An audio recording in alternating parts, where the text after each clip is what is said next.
السلام علیکم، welcome to my YouTube channel medical therapy. امید کرتا ہوں کہ آپ لوگ سب خیریت سے ہوں گے۔ آج کا ہمارا ٹاپک ہے ایریکٹائل ڈسفنکشن۔ آج ہم ڈیٹیل سے بات کریں گے کہ ایریکٹائل ڈسفنکشن کیا ہے، اس کی کازز کیا ہے اور اس کی سمپٹمز، اور مکمل ٹریٹمنٹ بتائیں گے۔ ایریکٹائل ڈسفنکشن ایک مردانہ جنسی کمزوری ہے جس میں مرد عضو تناسل کی مکمل سختی یا اس کو قائم رکھنے میں ناکام ہوتا ہے۔ ایریکٹائل ڈسفنکشن کو ہم نامردی بھی کہتے ہیں، یعنی ڈیورنگ انٹرکورس یا سیکس کے دوران پینس یا عضو تناسل میں ٹیڑھا پن محسوس ہونا، یا سیکس کے دوران خواہش کی کمی محسوس ہونا، یا اس کے علاوہ سیکس کے دوران جلدی فارغ ہونا۔ تو یہ تھی ایریکٹائل ڈسفنکشن کی ڈیفینیشن۔ اب ہم بات کریں گے کہ کازز آف ایریکٹائل ڈسفنکشن۔ سب سے پہلی cause physical health problem like diabetes. Diabetic patient کو اکثر ایریکٹائل ڈسفنکشن ہو سکتا ہے۔ ہائی بلڈ پریشر مریض کو، ہارٹ ڈیزیز والے جتنے پیشنٹ ہوتے ہیں ان کو ایریکٹائل ڈسفنکشن ہو سکتا ہے۔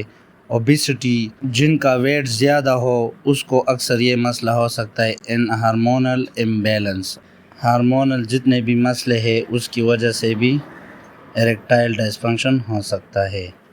سائیکولوجیکل اگر دیکھا جائے، stress, anxiety, depression and relationship issues. Friends, sexual dysfunction اور ایریکٹائل ڈسفنکشن کی main cause stress, anxiety, depression, کیونکہ سیکشول انٹرکورس کے لیے خوشی کا ہونا بہت زیادہ ضروری ہے۔ اسٹریس انزائٹی میں سیکس کرنا بالکل نہیں کرنی چاہیے، کیونکہ اس دوران سیکشول ڈسفنکشن یا ایریکٹائل ڈسفنکشن کا پرابلم بہت زیادہ ہوتا ہے۔ لائف سٹائل میں اگر دیکھا جائے، smoking, excessive alcohol consumption and lack of exercise.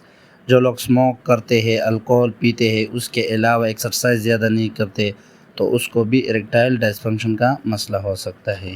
Treatment of erectile dysfunction, lifestyle changes.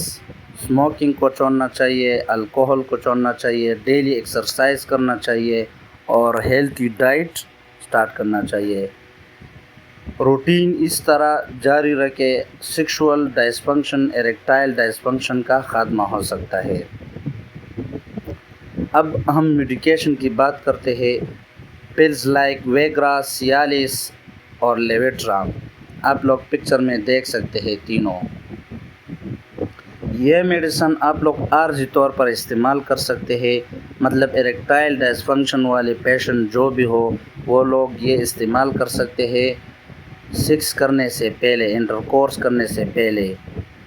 یہ عارضی میڈیسن ہے۔ Permanent treatment of sexually dysfunction anxiety, capsule گوناڈیل ایف، ایک کیپسول صبح ایک شام کھانے کے بعد 3 منتھ تک جاری۔ ٹیبلٹ سربیکزی ایک روزانہ، اور کیپسول رائز 20 ملی گرام ایک صبح ناشتے کے بعد 3 منتھ تک جاری رکھیے علاج۔ یہ مکمل ٹریٹمنٹ ہے سیکشولی ڈسفنکشن کا، پرماننٹ ٹریٹمنٹ۔ پکچر میں بھی ٹیبلٹس دیکھ سکتے ہیں۔ امید کرتا ہوں آپ لوگ کو ویڈیو پسند آئی ہوگی۔ اس طرح معلوماتی ویڈیو کے لیے میرا چینل کو سبسکرائب کریں، بیل آئیکن کو ضرور دبائیں تاکہ میرے آنے والی ویڈیو کا نوٹیفیکیشن آپ لوگ کو ملے۔